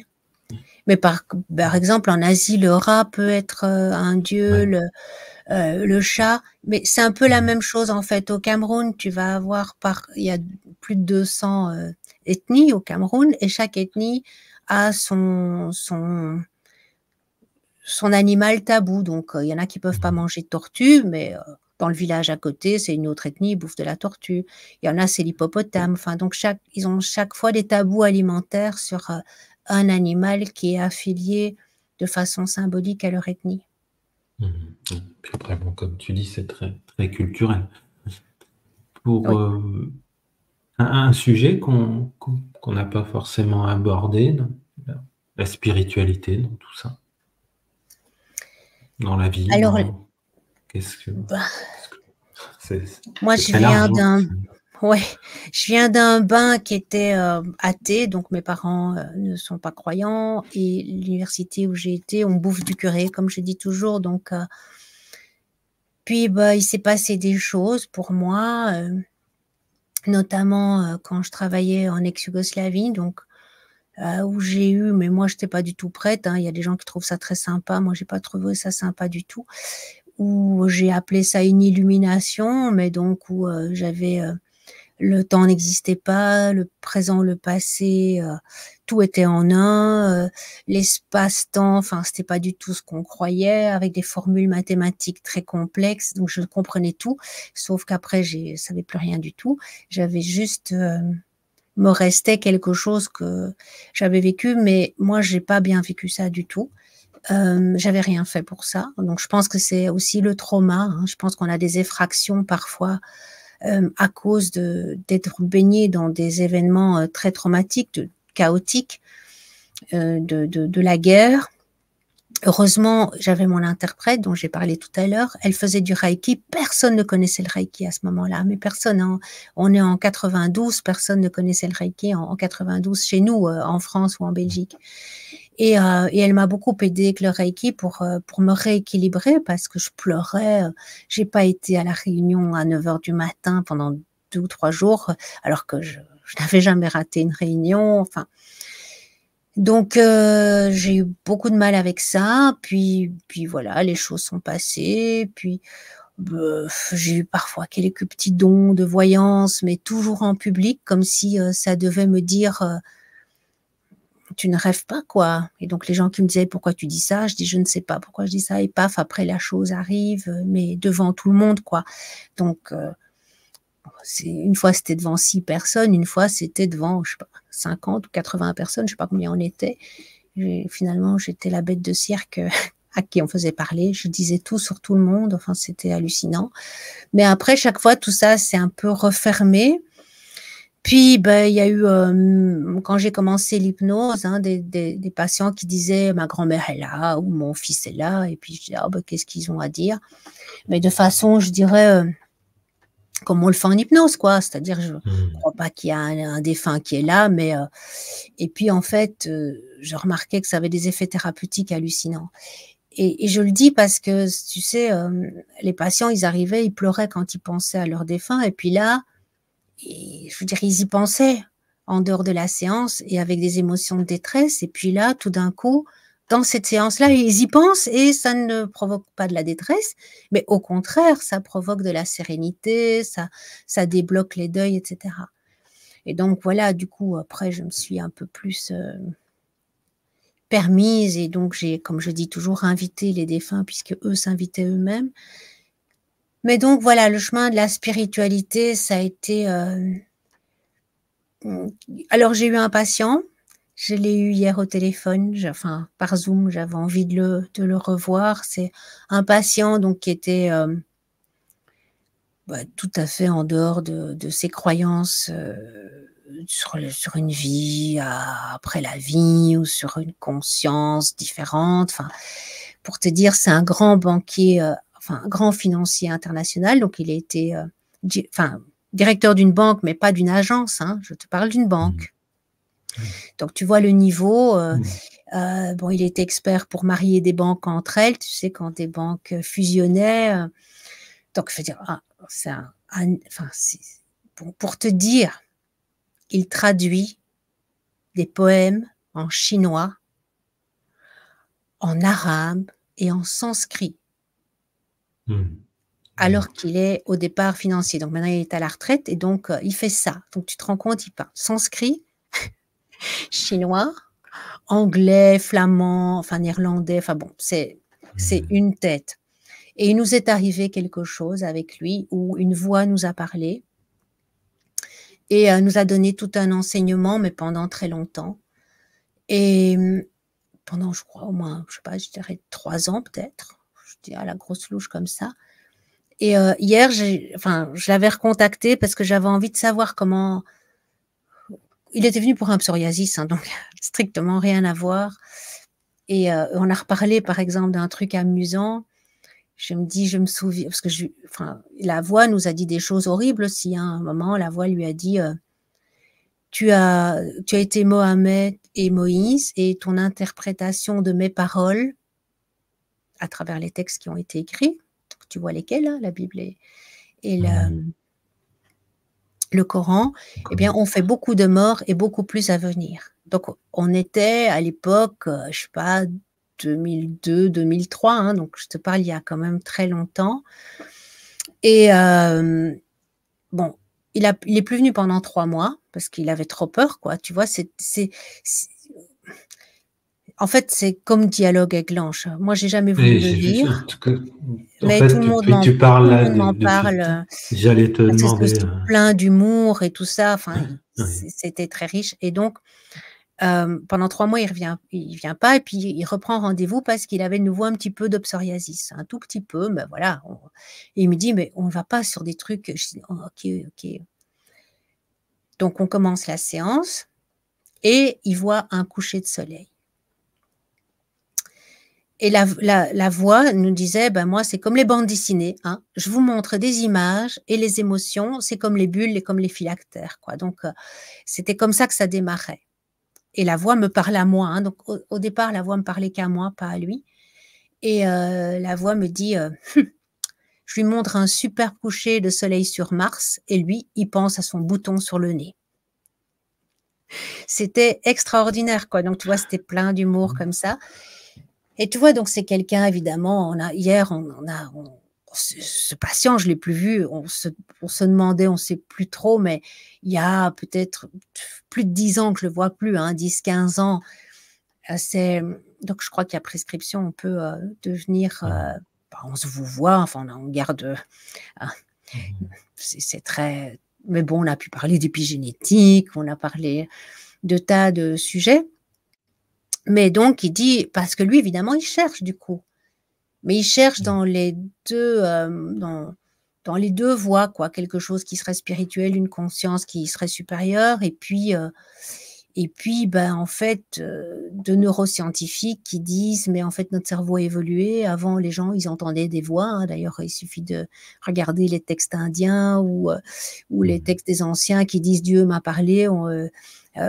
Et en fait, c'est parce que à l'époque, au niveau, je sais pas, pariétal ou temporal, enfin, je sais pas quoi, c'était pas développé comme ça l'est devenu maintenant, et c'est pour ça les cerveaux, les deux hémisphères fonctionnaient pas pareil. Donc, il est lui toujours dans cette recherche, et il sent bien qu'il penche du côté de, ben oui, en fait, il y a une conscience qui dépend pas du cerveau, qui serait non locale. Mais ça lui fait peur. Donc, je pense qu'on est...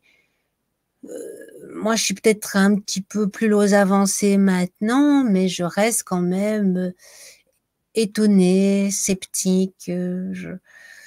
Et en même temps, c'est aussi devenu un combat. Et puis, plus je m'intéresse... On a aussi parlé de psychédélique avec mon patient, donc il est aussi au courant de tout ce qui se passe, et justement aussi de ce qui se passe en psychédélique. Mais est-ce que ce serait...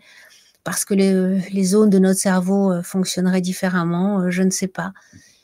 Donc, la spiritualité, elle est beaucoup dans la nature, dans mon contact avec la nature. Parfois, c'est difficile. Hein. Je devais couper de l'herbe, par exemple, parce que j'ai des poussins. Enfin, j'ai donc une poule qui a eu ses poussins. Et dès qu'ils ont leurs poussins, on les met dans une volière parce qu'il y a des rapaces ici, il y a des corneilles, et bon, les petits, si on veut qu'ils grandissent, on doit les mettre dans une volière, et comme elles sont plusieurs, alors elles sont très branchées couvaison, hein, c'est des poules très maternelles, donc on a 3 volières, il y en a 2 qui sont dans les volières, donc c'est dans cette volière-là, elles ont tellement massacré l'herbe qu'il n'y a plus d'herbe, elles ont 20 arts de terrain, hein, pour elles toutes seules, donc normalement elles ont de quoi manger, hein. Et donc je me rendais compte, comme si je sentais la souffrance de l'herbe, tu vois, donc parfois trop de connexion, c'est aussi quelque chose qui peut être douloureux, quoi. J'ose pas toujours en parler aux gens parce que ça paraît débile, mais donc oui, de sentir cette connexion. En même temps, il faut bien se nourrir aussi. Voilà, on a des vaches aussi. Oui, ça te fait dire tout ça qu'il y a bien autre chose qui nous dépasse certainement. Ce que tu disais, ça me faisait penser aussi conversation avec Dieu, je crois que c'est ça. Je sais pas si tu as lu les livres ou vu le film. Tu Non. regarderas, c'est super, super intéressant. Quelqu'un sans spoiler, mais qui a une conversation comme ça. Son livre a été vendu, il y a plusieurs tomes, même des milliers d'exemplaires à travers le monde. Et ils en ont fait un film aussi, super intéressant.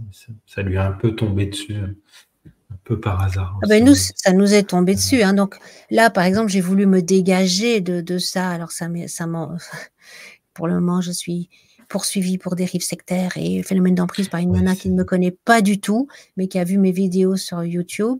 Quand j'ai raconté ça à ce patient, il rigolait en disant: «Alors là, je peux vous garantir que vous avez rien de sectaire», parce que bon, je n'essaye pas de maintenir, ça, mais une relation aussi avec les gens dans ça. Si on fait la communication avec les défunts, en fait, ça va relativement vite et après les gens n'ont plus besoin de venir. Donc oui. mais je sais plus pourquoi j'ai perdu le fil.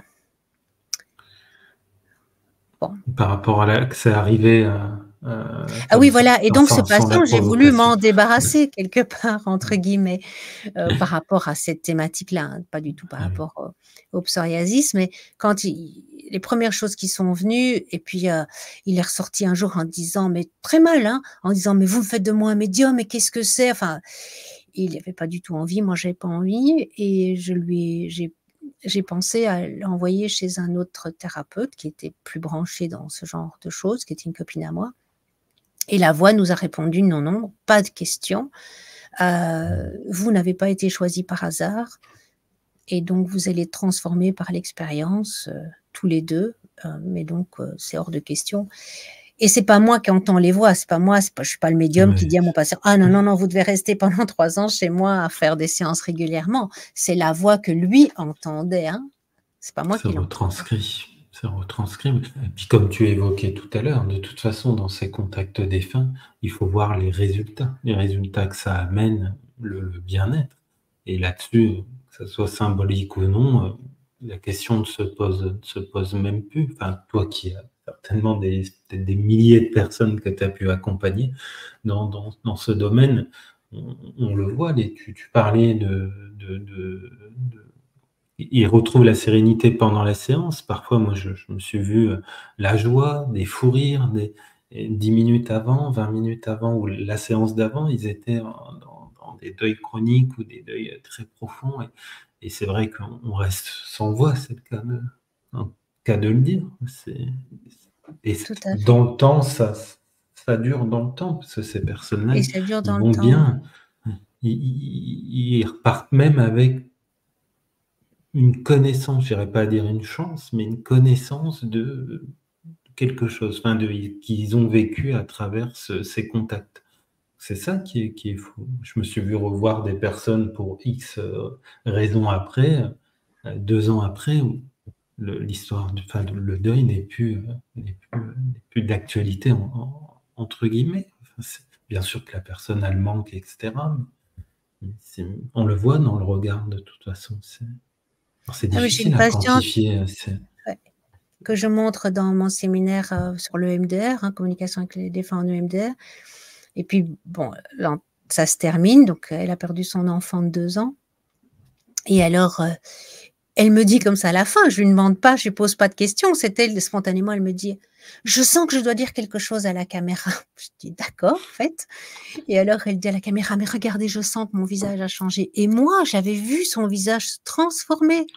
Et elle le sentait elle-même, et donc les gens qui font ce séminaire, ils sont éberlués parce qu'effectivement, ça se voit, alors que c'était quelqu'un qui était tout le temps dans la tristesse, dans oui, oui. Bon, on l'avait heu, déjà évoqué ensemble, c'est l'atmosphère aussi. L'atmosphère qu'il y a quand il se passe ces oui, contacts.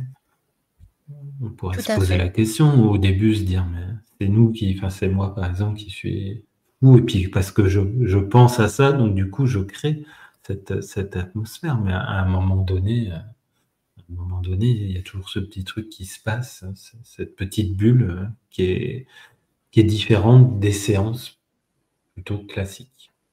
Tout à Bon, fait. après, bon, ça appartient à chacun son expérience.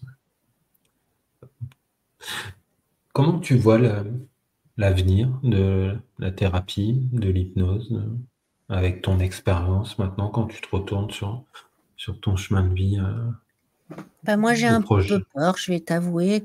Je pense que on en est venu à des thérapies minutes, où les gens en une séance, pensent qu'ils vont tout régler. On est, alors évidemment, on a tous, des séances, ou des miracles où ça se passe en une séance. Le problème n'est pas là, mais là, j'ai fait cet entretien, je sais pas si tu as vu, avec Roxana Erickson pour ma chaîne YouTube, donc la fille de Milton Erickson, J'ai et regardé mais c'est en deux parties, hein. J'ai c'est regardé en 2 la parties, donc première. je crois que c'est dans la deuxième. Ouais, bon, ça l'énerve et ça énervait son père aussi. C'est parfois, pour arriver à la séance qui va tout dénouer, ben, il faut d'abord comprendre le problème, en quoi c'est un problème, et cetera. Et donc je prends toujours cet exemple-là, c'est les personnes qui travaillent, sur les problèmes, les troubles alimentaires et qui vont se braquer là-dessus, sur la consommation de nourriture, alors que c'est que le symptôme. Hem On sait que, les personnes qui ont vécu 4 ACE, donc Adverse Childhood Experiences, donc les expériences adverses précoces, alors ça peut être des traumas, mais ça peut être des séparations, ça peut être un parent malade psychiquement ou en fin de vie, et cetera, enfin, une maladie grave. Donc il y a plein de choses qui sont mises dans les ACE. Ben, en fait, ils ont un risque d'obésité qui est important. Donc est-ce que quand, l'obésité elle vient d'un trauma, est-ce que se braquer sur la consommation de nourriture, mes patients, ils pourraient me donner des cours de diététique, hein, la plupart qui ont des Oui. problèmes de poids, Mhm. hein, parce que le problème, il est pas là. Donc si on travaille pas à la racine, alors effectivement, je prends toujours ma métaphore, si je coupe un chêne, bah, le chêne, il est mort. Donc c'est-à-dire si je coupe Mhm. la partie visible, le c'est mort. Donc il y a certaines problématiques, si tu travailles sur la partie visible, donc la partie symptomatique, et ben en fait le problème n'existe plus. Et c'est vrai par exemple dans tout ce qui est problème qui résulte d'un conditionnement par exemple. Mais si tu as un problème comme un trauma et que tu as, je sais pas, des addictions, ou si tu as des automutilations, ou si tu as des un trouble du comportement alimentaire, ben là, c'est comme les roseaux. Tu as beau couper, ça repousse, quoi. Ça va repousser ailleurs, ça va repousser plus loin, ça va repousser, mais ça va repousser. Et donc, moi, ça me fait un peu peur, ces thérapies minutes. Et ce qui me fait aussi peur, c'est que du coup, plus ça va dans un sens et pas très bien, pas dans le bon sens, plus les autorités vont aller dans l'autre sens et plus ça va se Mhm. raidir, quoi. Là, je reviens du congrès de la Confédération d'hypnose et de thérapie brève, francophone Ouais. d'hypnose et thérapie brève. Et bon, je sens bien que les choses veulent se durcir et pour que ça ne soit plus que les médecins, etc. Donc voilà, moi quand j'entends quelqu'un qui vient d'un milieu qui a un travail d'ouvrier, et je n'ai rien contre les travaux d'ouvrier, mais donc elle a cette seule formation, je ne vais pas dire quoi, parce qu'elle pourrait se reconnaître, et puis qui fait une formation en hypnose parce qu'elle peut plus pratiquer son métier, et 1 an et demi après, moi je la rencontre 1 an et demi après le début de sa formation, elle me dit qu'elle veut travailler qu'avec les gros traumas, avec les deuils, et donc elle a son cabinet, mais qu'elle veut déjà former les gens. Moi, ça fait 10 ans que je forme, et donc c'était en 2014 et je suis formée depuis 96. Je me Ouais. sentais pas légitime, quoi. Et ça me fait peur. Je vois aussi, et ça me débecte, hein, je suis désolée de dire les choses comme ça, mais il y a des gens, ils sont dans le marketing. Quand j'ai Mhm. fait mes études de psycho, en fait, les gens disaient, ah, mais moi, je suis pas fou. Autrement dit, la psychologie, ça s'adressait à finalement assez peu de gens, hein, parce que c'était fort stigmatisé. Et donc, les psychologues étaient aussi assez fort stigmatisés. Donc, les gens qui choisissaient cette voie, étaient des gens qui voulaient pas gagner d'argent. À l'époque, on était souvent même engagé comme assistant social et pas comme universitaire parce qu'il y avait très peu de postes. Donc, on galérait. Il y a peu de gens qui trouvaient ou comme éducateur spécialisé, il y avait peu de gens qui trouvaient. Donc, l'argent était vraiment pas le moteur. Aujourd'hui, j'ai l'impression, quand je vois les promos de certaines personnes et qui sont vraiment moi j'appelle ça de la publicité agressive, ça me fait peur, quoi. Je me dis, mais on est vraiment, quand j'entends quelqu'un qui me dit à combien tu demandes, donc c'était il y a quelques années, je dis 60 € la séance, 1 heure. Elle dit, ah ben alors c'est la même chose que moi si je divise par 3. Je dis, ah bon, quoi? Elle demandait 180 € dès la première séance. Enfin, en fait, elle faisait une séance unique de. Et alors, quand je dis, mais pour les violences sexuelles, elle dit, mais les gens sont contents de ne venir qu'une fois. Enfin, tu vois, moi, je crois qu'il y a l'alliance thérapeutique, ça se construit. Si la personne, ma tête lui revient pas, je vois pas pourquoi elle repayerait une deuxième séance. Enfin, donc, je pense qu'il y a des dérives et que malheureusement, ce laxisme fait qu'on risque d'avoir le retour de manivelle, là. Oui. Il est vrai que le marketing, ça va pas en s'arrangeant, c'est de même de pire en pire. Hein. Tellement de choses, que ça soit sur le poids, sur les. Enfin, c'est aberrant, c'est fou. Enfin, c'est un sujet large, mais Il c'est faut vrai en que faire ça. de plus en plus et de plus en plus fort pour passer au-dessus de celui qui a fait la pub avant. Donc, Mais je bon, sais pas après. comment ça va se passer. On aura toujours besoin des thérapeutes, ça, je n'ai malheureusement pas de doute. Ce que je trouve bien, c'est que ça s'est démocratisé dans le sens où c'est plus pour les fous, hein, les gens qui vont, je dis pas dans tous les milieux, mais là, je suis étonnée, même ici, dans Reims campagne, tous les gens autour, bah, ils sont fermiers, enfin, je veux dire, on est quand même dans la vraie campagne profonde. Ben, je suis étonnée, on parlait de quelqu'un, d'une hypno, et elle dit, ah, tu la connais? Elle dit, oui, j'étais en thérapie chez elle et ma fille aussi. Tu sais, tu te dis, ah oui, ça devient accessible pour toutes les personnes. Alors, je parle pas financièrement, mais voilà, les personnes sentent, la plupart des personnes se disent aujourd'hui, si j'ai un problème, oui, je peux aller voir un psy, ce qui n'était pas le cas avant. Donc ça, je trouve bien, c'est que ça augmente les facteurs de résilience, puisqu'un des facteurs de résilience, c'est de pouvoir demander de l'aide. Bon, avant, comme les gens disaient non, non, c'est pas pour moi, je suis pas fou, ben, ils se privaient de cette aide-là. Ça veut dire qu'ils avaient que l'aide proposée par leur réseau social, et pour peu que cette aide soit pas là ou pas adéquate, ben, les gens se retrouvaient, je veux dire, assez démunis. Donc ici, je trouve que ça, c'est bien, c'est que. Ça, c'est démocratisé quand même, enfin, c'est dans l'inconscient collectif. Je souligne un point, tu dis, finalement, on sera toujours présent dans l'avenir, enfin, les thérapeutes, les hypnos, etc. Qu'est-ce que tu penses de tout ce qui est les avancées technologiques? Est-ce que tu penses pas que certaines choses, pathologies, se régleront beaucoup plus vite avec peut-être des lunettes, des casques 3D, comme ça se fait de plus en plus finalement, comme il y a de plus en plus de recherches. Ouais, moi je crois qu'il y aura aussi de plus en plus de troubles parce qu'il y a de plus en plus de divorces qui se passent pas nécessairement bien, et même quand ça se passe bien, on banalise. Et je pense que c'est important que les couples soient heureux, hein, c'est pas le problème, mais on voit les dégâts que ça fait aussi par rapport aux attachements chez les enfants.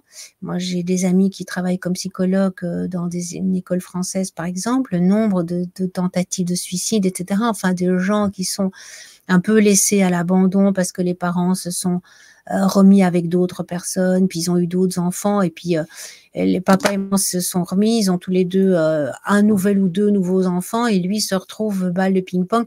Donc je pense qu'on aura malheureusement aussi plus de personnes en détresse. Et le problème, c'est que pour tous ces problèmes-là, qui sont aussi des traumas du lien, ben, je sais pas si le casque, si la réalité virtuelle est le bon plan. Alors peut-être, hein, mais je pense que beaucoup de souffrances viennent de troubles de l'attachement, et qu'il y a qu'une relation, à mon avis, sécure qui peut être offerte par un praticien. Moi, je pense aussi parce qu'on peut beaucoup plus rassurer, la présence est rassurante, on peut se rapprocher, on peut s'écarter, enfin, on peut jouer sur tous ces aspects qui peuvent sécuriser une personne. On peut lui offrir un cadre, alors que si elle est chez elle, ben, c'est son cadre avant, c'est son cadre après, alors que si elle vient chez le thérapeute, c'est un cadre où on peut tenir compte d'elle, ce qu'elle veut, où est-ce qu'elle veut s'asseoir, comment, enfin, tu vois. La relation est importante. Peut-être qu'il y aura un pic, ça va monter et le côté virtuel, etc., va prendre beaucoup plus de place que les thérapeutes et à un moment donné, ça redescendra. Il y aura Donc, peut-être un plateau. Oui, je dis pas que ça va pas apporter de l'aide, mais moi, cette société et les vieux comme moi, on est concernés aussi, hein. Mon mari, finalement, moi, je préfère quand je suis à l'étranger ou quand je suis, je sais pas, là, j'étais à Bordeaux, on se téléphone le matin et le soir et on se parle, quoi. On se parle plus, en fait, Oui. que quand on est à la maison ensemble, hein. Donc, la technologie, je pense que on n'a pas les moyens psychiques, en fait, de bien la réguler. On est tous addicts. Je pense que l'être humain, il est addict par nature, comme beaucoup d'animaux aussi, hein, qui vont bouffer des fruits fermentés pour se péter la gueule. Avec les psychédéliques, on voit bien qu'il y a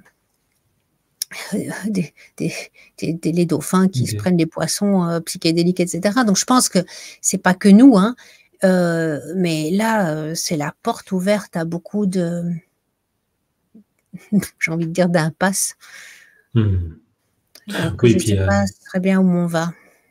il y a certainement aussi des fantasmes de l'humanité, de relayer ce qui ne va pas finalement à des machines, des logiciels qui pourraient régler les problèmes finalement assez rapidement de surcroît.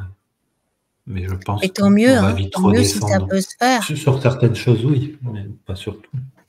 Peut-être que je suis has-been aussi, hein, tu sais, les vieux, ils trouvent toujours que les développements, moi, par exemple, j'adore l'AI et tout ça, hein, donc je suis pas du tout quelqu'un qui suis réfractaire à tout ça, mais je me dis qu'il y a peut-être des limites et que est-ce qu'on est vraiment capable de poser ses limites? Je suis pas sûre. Et moi, la première, hein, je veux dire, je suis aussi addict des réseaux sociaux, tout ça, hein, donc je fais partie du lot, hein, je suis pas au-dessus du lot. Mais je pense qu'on a une belle technologie, mais qu'on l'utilise, enfin voilà, je sais pas si on a la maturité psychique, on est comme des petits enfants, quoi. Pour l'instant, il faudra trouver l'équilibre, la maturité. Bon. Si on devait là, on va finir, hein, on a passé un bon moment, c'est passionnant. Moi, je t'écouterai pendant des heures. Tu pourrais revoir la petite Evelyne ou la jeune Evelyne, 15 ans, qu'est-ce que tu lui dirais?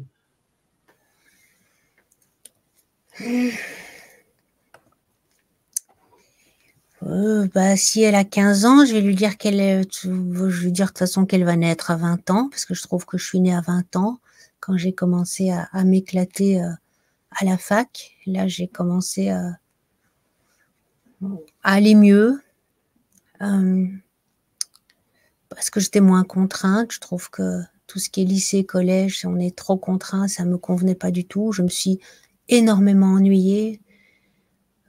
J'étais dépressive, moi, à 15 ans, j'ai pris des antidépresseurs tellement à l'école, ça me convenait pas, quoi. Je faisais, tu sais, des lignes. J'ai reçu une des premières montres où on avait les chiffres exacts, tu vois. Et alors, je faisais chaque fois, chaque minute, et puis je barrais. Et donc, j'ai gardé ces cahiers. C'est horrible, hein. Je me dis que cet enfant, et aujourd'hui encore, j'ai du mal à écouter. Donc, j'ai pas du tout de mal à donner cours, mais pas à écouter quelqu'un, mais à écouter un cours. Tu vois, quelque chose d'ex cathedra où je suis pas impliquée. Dans un dialogue, je suis impliquée. Avec mes patients, je suis impliquée. Mais j'ai du mal parce que ça me rappelle, je pense, ces moments-là. Et Puis je faisais du dessin à l'époque, j'ai fait un peu d'académie, donc je dessinais la poubelle, je dessinais le tableau, enfin, j'essayais de passer le temps. Donc je lui dirais qu'elle va commencer à s'éclater à partir de 20 ans et qu'il y a des chouettes choses. Il y a l'humanitaire, il y a des trucs sympas qui l'attendent. Et qu'est-ce qu'on peut te souhaiter maintenant, à toi, pour la suite? De peut-être garder une sorte de feu sacré, peut-être un nouveau projet, je ne sais pas quoi, hein, c'est ça, j'essaye de trouver quelque chose qui... Tout ce que je fais, je l'aime, mais quand j'étais en Belgique, j'étais impliquée dans tout ce qui était terrorisme et tout ça. Donc ici, je suis loin de tout, hein, puisque la campagne, c'est loin de tout. Et donc, j'ai plus ces implications dans tout ce qui était radicalisation, terrorisme et tout ça. Il y a quelque chose qui manque, donc voilà, que quelque chose me tombe dessus positif, hein, parce que pour le moment, avec les meurtres que j'ai à gérer, c'est nouveau, mais c'est pas très positif. Donc voilà, je crois que ça. Peut-être repartir en voyage entre-temps, revoir les gorilles. J'étais il y a pas longtemps, je suis retournée en Ouganda, j'étais voir les gorilles en Ouganda. Et bon, comme mon père est malade et tu vois, là aujourd'hui, j'ai appris qu'il était hospitalisé. On doit partir en vacances mardi, donc c'est la 3e année de suite que je dois annuler mes vacances parce que mon père ne fait qu'une hospitalisation par an, mais chaque fois avant mes vacances. Donc là, je sais pas encore trop ce que je vais faire, mais normalement, on devrait partir aussi au mois d'août pour voir les animaux.